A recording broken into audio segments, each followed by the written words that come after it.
thank you for joining the session. This session is about introduction to Spring Data JPA with hands-on. So let me first discuss the knowledge etiquettes in very short time.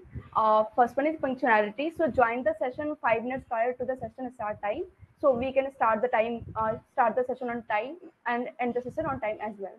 And keep your mobile devices, Windows on mute. And if you have any queries, you can ask the question, and after that, unmute yourself. And please don't forget to give the good feedback. Your feedback matters to us, and please mute yourself and to avoid the chit chat during the session, to avoid all the disturbance. And if you have any question, then only you can unmute yourself and ask the question. After that, you can mute yourself. Okay. So our agenda of the session is, first we will understand Hibernate framework, and after that what is object to relational mapping, what this tool provides us, and after that we will understand what is JPA. And from these two things, we will understand the difference between the Hibernate and JPA. And after that, we will understand the thing for this session is about Spring Boot JPA. And to understand all these parts, we will go through the demo where we will get the hands-on of Spring Data JPA and learn the new things here. So, am I audible to everyone? Yes, Anuradha. Okay, thank you. Thank you for confirming. So let's first of all, what is Hibernate? Hibernate is a framework for persisting and saving Java objects into a database, and it is a very popular framework, and it is very famous. And there is no need in this Hibernate framework. There is no need to create tables manually. Hibernates allow you to automatically create tables for your database, and additionally, the retrieval of data from multiple tables is very easy in this framework. So Hibernate supports one-to-one, one-to-many, many-to-many relationship, and it is very lazy loading features. Using this concept, it is very easy to retrieve only the necessary objects required for your execution, and resulting in improve the performance of your application. You can download the Hibernate from this URL, as it is an open source software in which the source code is available for developers to use and integrate into your Java application. It is available publicly without any cost. So you can download from this URL as well. So let's understand the benefits of URL. Hibernate. Hibernate handles all the low-level SQL. It minimizes the amount of JDBC code you have to develop, and it provides the object to relational mapping. So let's first understand how it works, how Hibernate works. So Hibernate provides something called object to relational mapping, which is also called ORM. As a developer, we need to tell Hibernate that your Java class or object map to data in database, or in fact, so in this, so from this example, the left side we have a Java class student, and we have 4 fields here: first name, last name, ID, email, and in middle of this both these things, there is a Hibernate framework, and the right side we have database table. So from this example, we have table called student as an ID, which is a primary key here, and there is a first name, last name, and the field in the email address. So we will Hibernate in this example, Hibernate to this Java, Hibernate fetch this classes from the data from students map to a given table into a database. So we can set up this mapping by the there is 2 options to set up this mapping: by a XML configuration or by a Java notation. I will show on the Java notation.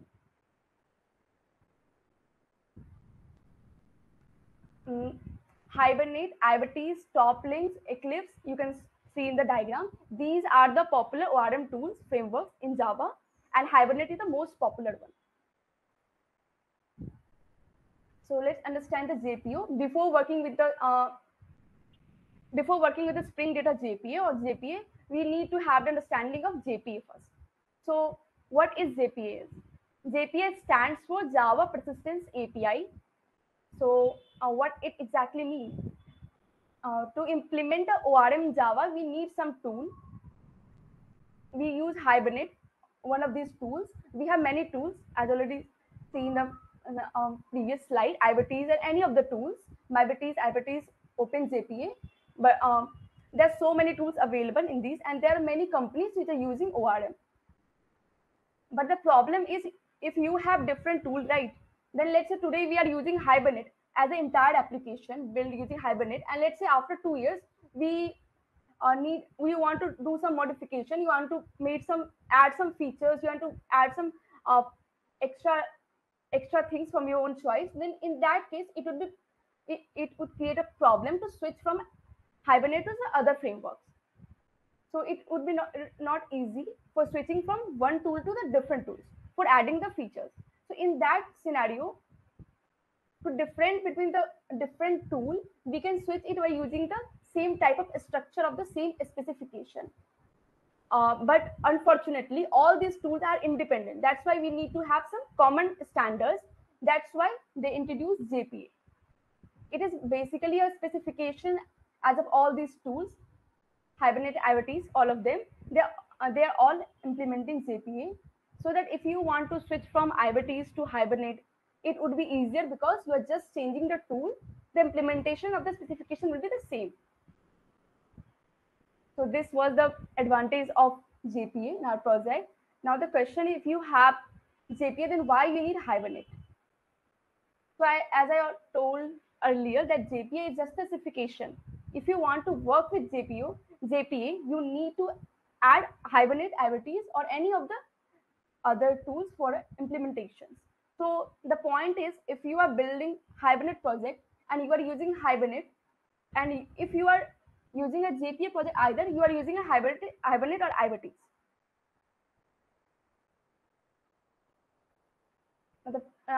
In the last, I want to say, like, you can't make a simple JPA application without any of this tool. We need a tool for the implementation. JPA is only for the specification. Now let's understand the difference between Hibernate and JPA. JPA is responsible for managing relational database in application, and Hibernate is an ORM tool used for saving the state of object in the database. And JPA is Java specification and not the implementation. I already mentioned that point. And Hibernate is the implementation of JPA and uses common standard of Java Persistence API. It is the standard API that allows developer to perform database operations smoothly. And Hibernate is used to map Java data types with database tables and SQL data types. Hibernate uses the entity manager factory interface, and here JPA uses the entity manager factory, and Hibernate uses a session factory. And from JPA uses entity manager interface to create, read, and delete operations, where Hibernate uses session interface to create, read, and delete operations. So these were the common difference between Hibernate and JPA. Okay, then now what are the problems? You have to create a DAO of employee, and you define interface employee. Then we define the implementation of employee DIO. And now the question, if you want to create a DIO for another entity, suppose customer, student, product, book, then you have to repeat all the same code. So actually, that's a lot of work for the entity. So to avoid this boilerplate code, to avoid the lines of code, we need to find some solution. Suppose we are creating a DIO. One thing that you find here in this picture is like creating DIO is that there is a pattern for creating these DIO almost same. Only the difference here is entity type and primary key, and everything is the same as usual. So the solution is Spring Data JPA. It is one of the project at spring.io website, and you can use it for Spring or Spring Boot. Basically, you can create DIO and plug in your entity and primary key, and Spring will provide you the thread of implementation. This actually helps us to minimize the boilerplate DIO code. and you can achieve at least a more than 70% reduction in code depending on use cases or using the Spring Data JPA. Let's understand JPA repository. So Spring Data provides the interface called JPA repository. It extends method and some of them inheritance from its parents. These are CRUD methods that we can use. So it exposes the method find all, find by ID, save, delete by ID, others. You simply just plug in your entity type and type of primary key and magically get all the CRUD operations for your free without having the implementation code. So that was a major advantage of JPA repository. So for the development process, in a step one, we simply extend the JPA repository interface in your class. Simply extend the JPA repository interface. You can extend the other repository as well. And in a step two, you use the repository in your application. And the key thing here is that there is no need for implementation class. You don't have to write a lot of code. You simply extend the interface and simply get all the CRUD methods for free, like a magic. So let's understand types of repository interfaces. There are different types of repository interfaces. Here I have mentioned 3 of them, which is popular one: CRUD repository, paging and sorting repository, and JPA repository. So let's discuss these repositories one by one. So Anuradha, I just want to add few things here. Guys, if you have worked on JPA or a data access layer earlier, there used to be like you need to write a lot of code to achieve even the simple statements like find all, or update, delete. You need to write those codes yourself in the olden days when JPA was not there, or when Spring Data JPA was not there. You had to do a lot of those stuff yourself. Like pagination support was not available out of the box. You had to find out only the number of records that you are targeting by applying that in the query. These kind of complexities are all taken care by Spring Data JPA and helps you to just achieve them by using a simple method. In case of pagination, you just have to create one pagination object and just pass on few items there, like what is the size that you are looking for that page. Just pass it to JPA. It will do all the jobs. So it hides all of those complexities. So it makes your life so easy. Probably Anuradha might be talking about it later in the demo as well, how you can implement that. But that's the beauty that JPA provides. I mean, Spring Data JPA provides. Thanks, Ravinder. Thanks for the brief explanation. I hope these points are clear for everyone now. So let's first understand the CRUD repository. CRUD repository is a Spring Data interface for generic CRUD operations like create, update, delete on a repository of a specific type. It provides several methods out of the box for interacting with the databases. Like these methods are like save, find all, find one, count, delete. There are many methods that are provided by the CRUD repositories. You can use them in your project easily by just extending this repository. And next one is paging and sorting repository. Paging and sorting repository is the extension of CRUD repository, as you can see in this diagram in the flowchart, to provide additional methods to retrieve entities using the pagination and sorting abstraction. It mainly provides 2 methods: page find all and iterable find all. Page find all returns a page of entities meeting the paging restriction provided in the pageable object, and find all returns all entities sorted by the given options. No paging is applied here.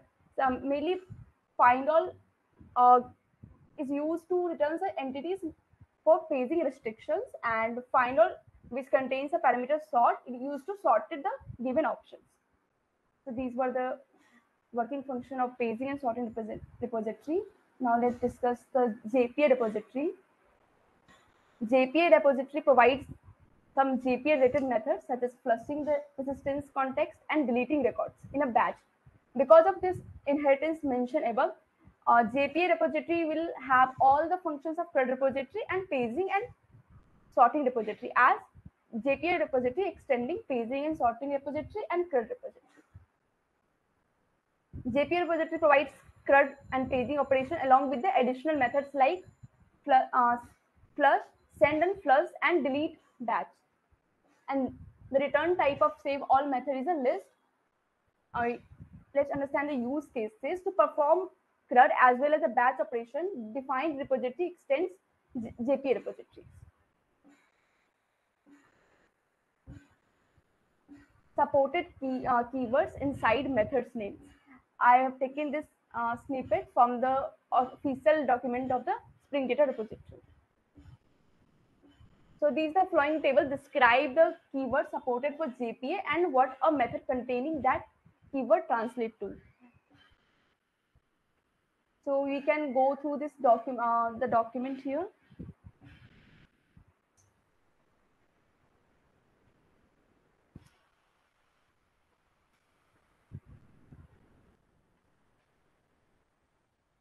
Okay, so first step, let's go to the demo part first, and then I will show the document.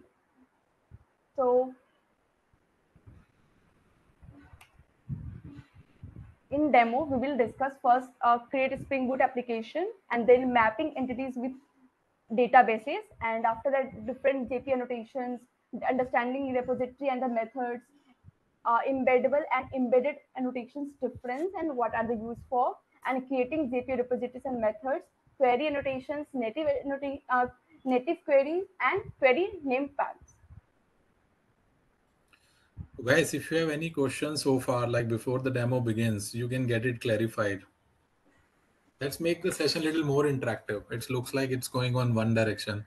So if you have any questions, please feel free to ask.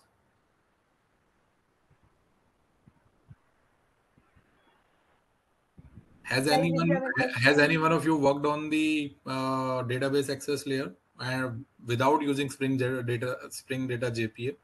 The older method like either Hibernate or the typical JDBC model?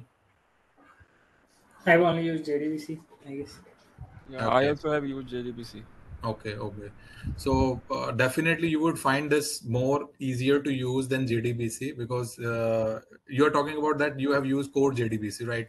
Even if you have to make a connection, you do a kind of a driver selection first and then Yes. define those methods for saving the records or reading the records from the database, class.forName and things like that, right? We used to do that in the past. But today, like nobody does it. If an application is developed in Spring, it is always preferable to use Spring Data JPA.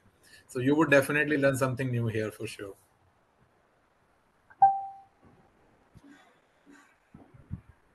Yeah, that is also true, Vimal. Hibernate configuration was literally complex. Even like when Spring, we used to use Spring XML-based configurations. Their life was still difficult, unless they come up with all the like annotation-based approach and like using the code-based approach. Things were very difficult. And today, like they have been making the things easier, whether it is data access layer or any other layer they work on. So let's see how it works in the demo as well.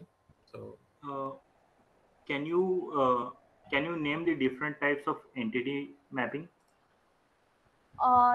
Yes, sort of. There are many types of mapping. One basically one-to-one mapping, one-to-many mapping, many-to-one mapping, many-to-many mapping. These are the mapping you can work with. And to be very frank, Saurav, if I'm not wrong, because I'm not like doing this coding these days, but you don't even have to worry about those mappings. The object relationship that you have within the application creates that mapping automatically possible for JPA. So it reads out that object and build that mapping internally for you.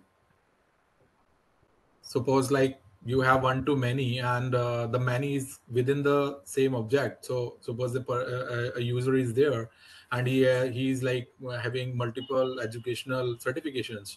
So if you are creating a user model and adding certifications as a list to it, one-to-many mapping is automatically understood by JPA and will give you will be transparent to that. You just have to use whatever way you want to use. If you want to save, you just create an object, add the multiple address to it, and then put a save in the database. It will do saving in 2 different tables automatically.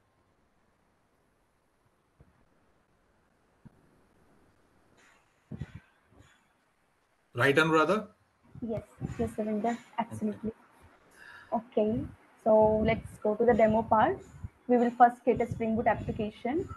So go to the Spring Initializer and initialize the property here. Artifact, I'm just adding artifact ID as a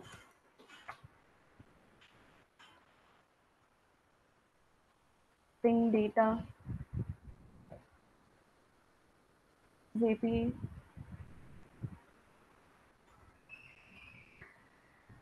demo, and I will be using a packaging as jar and Java version as 11, and we can change the group name as well. So currently 17 is selected, Anuradha. Okay, I will just change it there.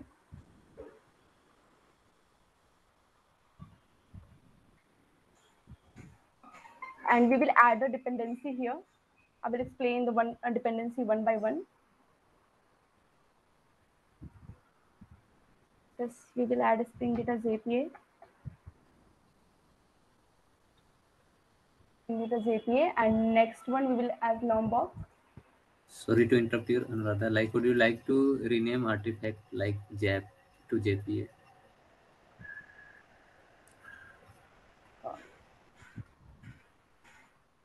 Yes. Okay now. And now we will add a dependency Spring Web.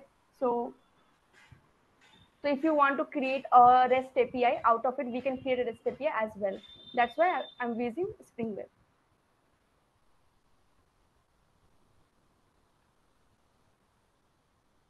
And we can just generate the project and extract it in your IntelliJ or on your preferred ID.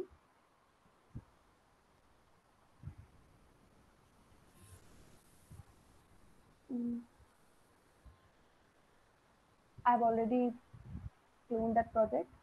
So let's understand one by one. We can go to the form.xml. We can see that we have added Spring Boot starter data JPA. So this is the popular. Sorry. Anuradha, can you increase the font of this ID? There should be something to increase the font also. It's too small, at least to me. You can go to settings, file settings, display. Not there. File. Go to file menu. Then settings. Yeah. Then use editor. Like I don't know for everyone it will work. Can I change here from? Yeah, I think you can change. Yeah, I can change. But it will not change the editor one, I guess. Oh, it is changing. Is it? Oh, No, not it the is not editor changing. one, but the, okay. Yeah, you have to go to editor one.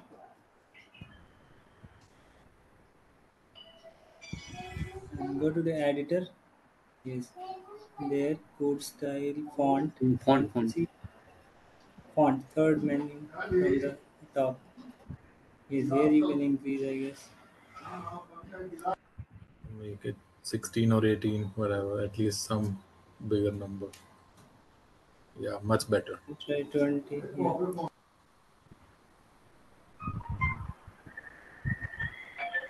It's visible now. Yeah, but screen did not change for me. Something is stuck. Yeah, You guys able to see? no, I am still saying apply and okay. Menu. Should I change the size? Yeah. Okay. Have No, you the seen? size Have you is clicked on fine. OK? Sorry. Just apply. Just apply the size. Apply and okay. Actually, she has applied. Looks like the screen is frozen for us, Anuradha. Can you Okay. reshare the just Yes. stop sharing and reshare quickly? Sure.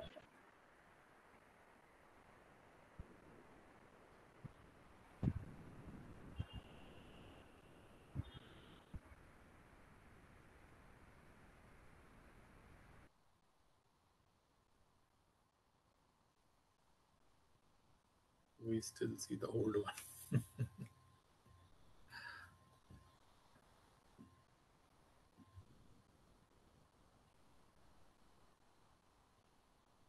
Is there anyone from outside Noldus also in the group?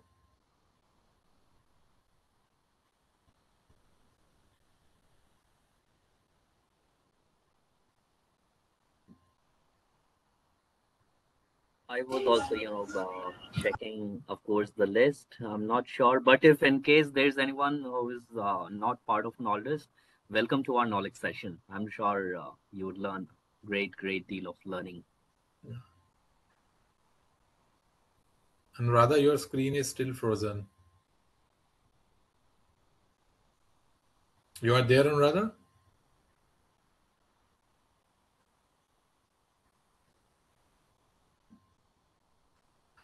Come on. Okay. Looks like something bad has like with the Yeah. network. I guess. Maybe some internet connection issue at her end.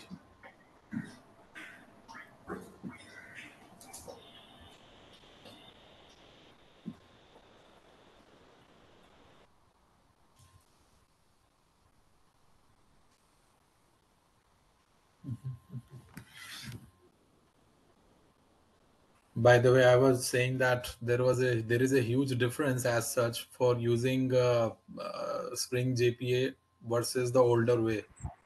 Uh, I have used both of them in different projects, so I can definitely tell you, it is making the life of the developers much easier in comparison to how we used to write. So just to go through all the details from the Spring IO side as well, you will get to know more about JPA. Pretty simple way to define how a repository can be connected.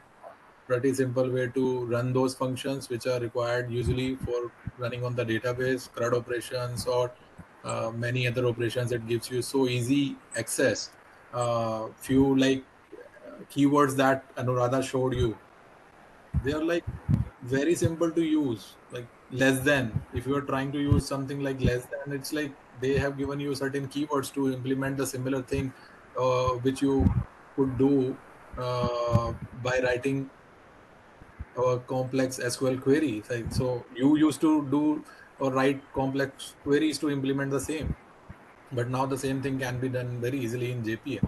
So I think Anuradha is back. So over to you, Anuradha. Sorry, I have some internet issues. That's why I just Yeah, got that's okay. Yeah, disconnected. please go ahead now. So we have seen the Yes. dependencies that are added into Chrome Excels. Maybe you can move ahead. Yes. So I just want to show that like this thing, this dependency internally adding Hibernate. So by Spring Data JPA using Hibernate by default. That's what I wanted to show. Okay, So okay. now we open a MySQL and create your database here.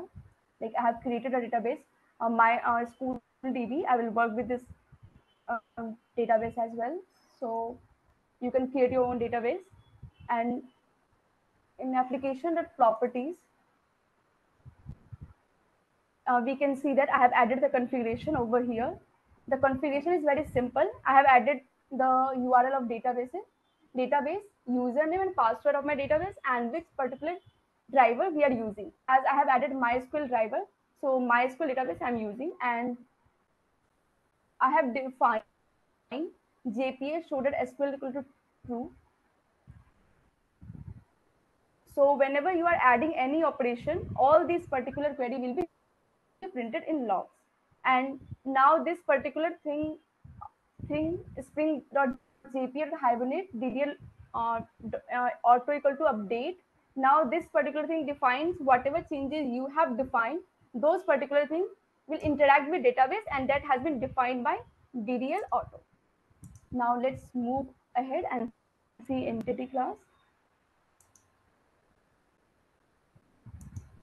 One thing that I already told you, that I'm using DDL or whatever update operations we are doing, those particular changes will be happening, and sometimes it may not change the table structure as well. So what we will doing is, like, sometimes we will delete the table and start the application to fresh start that to start the application from fresh.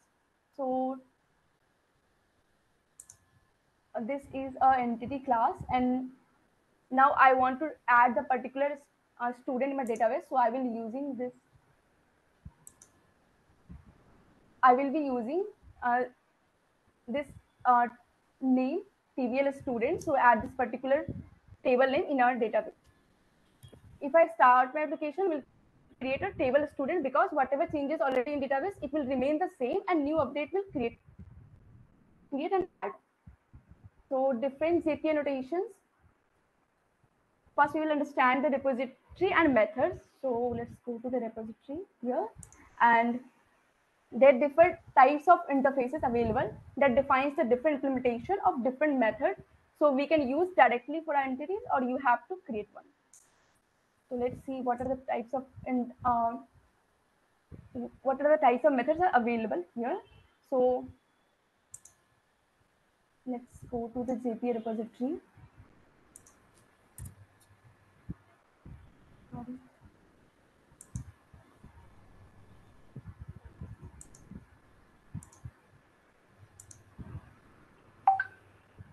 So go to the JPA repository. There is some methods: find all by for sorting, find all by ID, save all, save and flush, save all and flush. These are the methods provided by JPA repositories. And as we can see, JPA repository extends paging and sorting repository, and also query by example executors. And this particular repository using a generics, which is taking a T and ID. T is the entity. T is the entity here, and ID is the type of entity we define. In our case, T is a student and ID is a long. And we can see that there are different kinds of methods available. Let's explore the paging and sorting.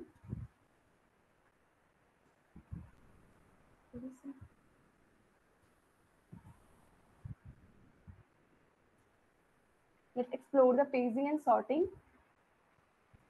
Paging and sort, I already explained all this method before. So paging and sorting has two methods here: find all and find all sort, and find all for pageable objects. Now understand the CRUD repository. It has a method like save, save all, find by ID, exist by ID. We can use of your choice on your and based on your requirements. So let's go to your repository class, and we have created a test as well for testing all the repositories. I have annotated with Spring Boot test here. Ideally, you should not test the Spring Boot. You should not use the Spring Boot test. There should be a different notations available, that is @data JPA test. But the particular thing we'll do here is we will help you to test the repository layer. Once the operation is completed, it will plus the function of data JPA repository is like once the operation is completed, it will flush the data, so database won't be impacted. But currently, we want to impact our database. We want to store value in our database. That's why I'm going with standard testing here. So for the student repository test, we need to automate the student repository. So to create the object of it, so we have used the auto-add student repository. Now create the methods on the requirements. We are going to use builder pattern to save our objects. So we have created objects to get. We have created a method to get all the objects. So we have created a student object and built up other methods to get the objects and provide the parameters like email ID, first name, last name, and build. And we have also provided the parameters like guardian name and guardian email and mobile number. But for some modifications, I will explain why I have just commented. So just save your save the object in your repositories. Now I have added one more method here, print all students, which is printing all the students present in your database. If you see here, the particular student class contain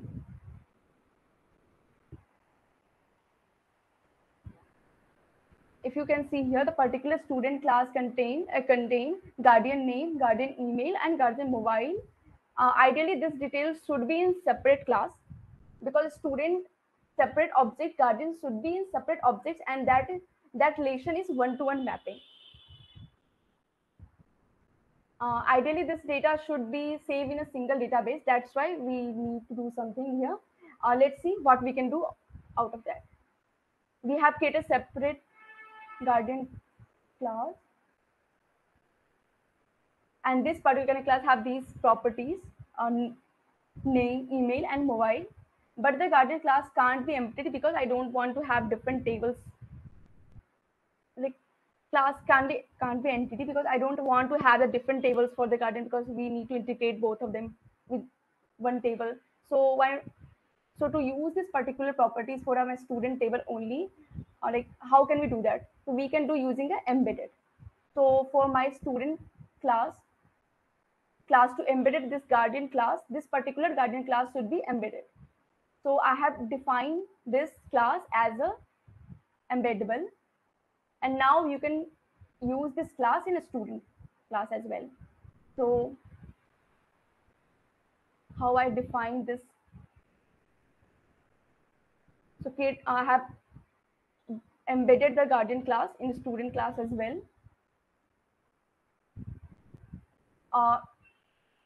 Now this particular guardian class should be embedded with data because we need let's see here,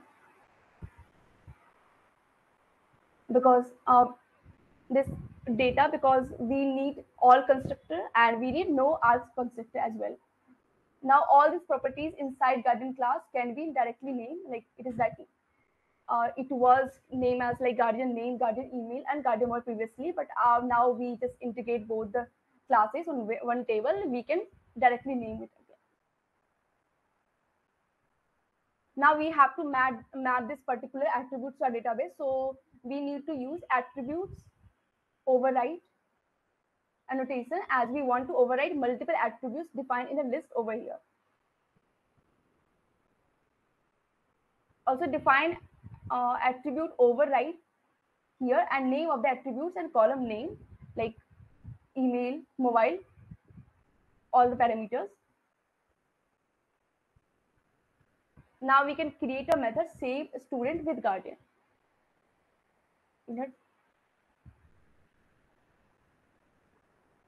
Like we can create a method save student with guardian and annotate this method with the test to testing the guardian class student. We have created a list of a student equal to guardian dot builder to create the object and added the parameters email, name, mobile. So now next case is if you want to get a student with particular character match, then how can we define this? So I have created a method find by first name containing. Let's first understand the things is like how can we create a different types of method in our database. So there are different types of interface available that defines a different implementation of different methods that we can use directly for entities we have. Suppose you want to save particular entity for all the default implementations. There are different default implementations added to different repository in the Spring Data JPA. So let's check with what the different things available. And let's explain. Let me just explain the first find by first name containing. So need a list of a student. The motive of this method is I need a list of a student find by first name. So how can we do that? Like, this is not provided here. Find the student by. So we can create the method like as it is already provided by the interface find by first name and containing. Then we can create the method in your student repository test class. Now understand the query, the most important part of this Spring Data JPA. So when we creating a method name is not enough. You have to create a different method name and you have to specify different query as well. Like based on the query, I want to get data. So for that particular cases,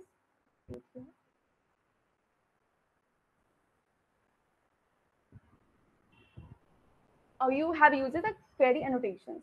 I want particular, suppose I want particular student based on the email ID I provide, where I will pass JPQL query.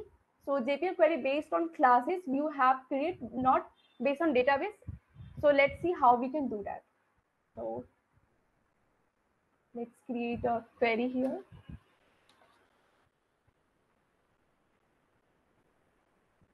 Student.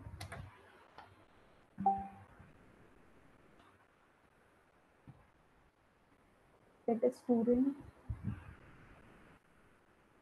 by email ID.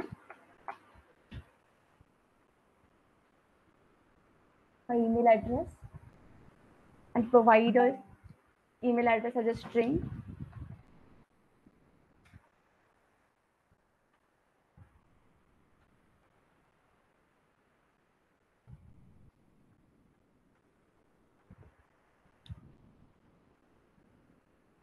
ID as a string and create a query annotation here.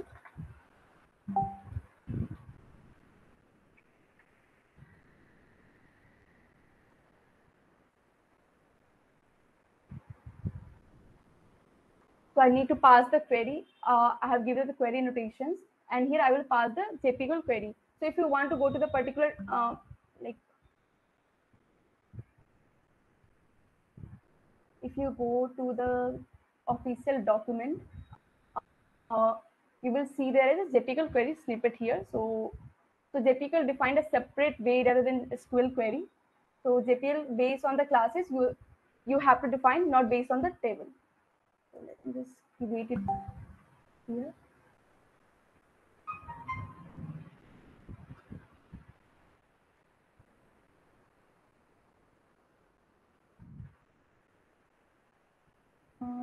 Just to minimize the time, I can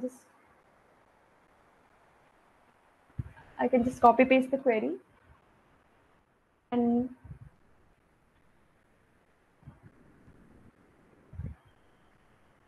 I have adding a one another query to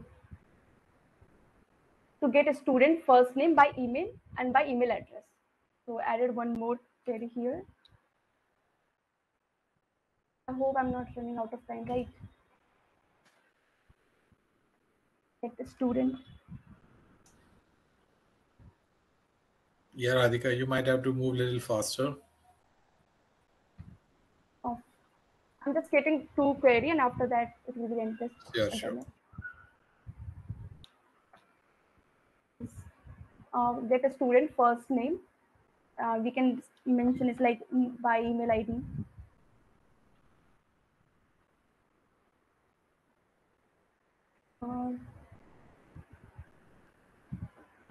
By email, pass the string.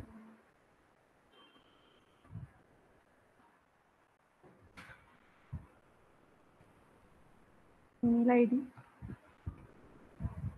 For that, I have to mention. I can just copy paste from here and change the parameter.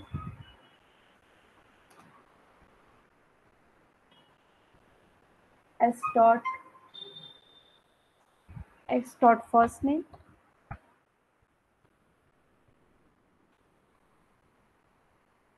from student S, where S dot email ID equal to 1. Okay, these are the query. So how can we test this query? So let's just first test it.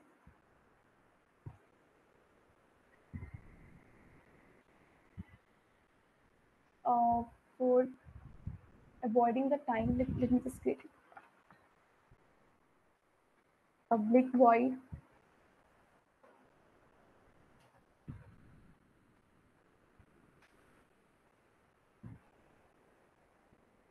get a student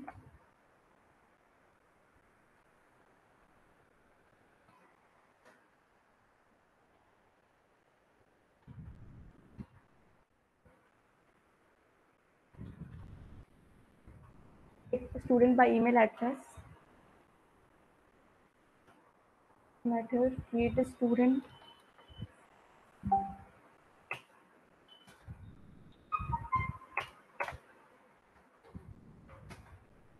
repository.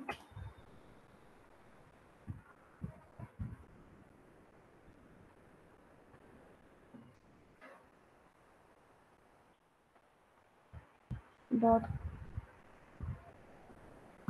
get by email address. And I will pass the name here, like dot knowledge@knowledge.com.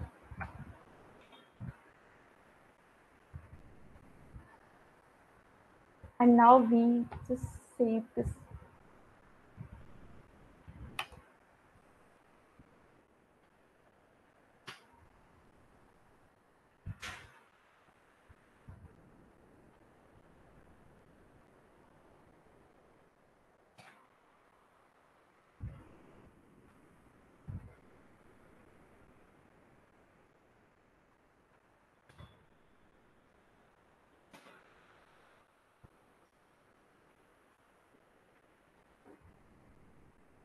I'm just creating the one and wait with the test.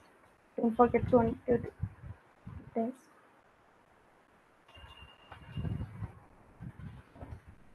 Okay.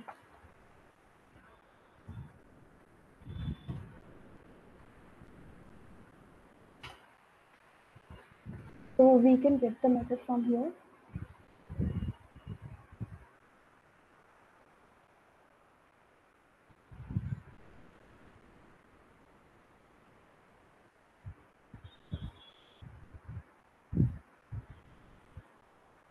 So we can see that here we will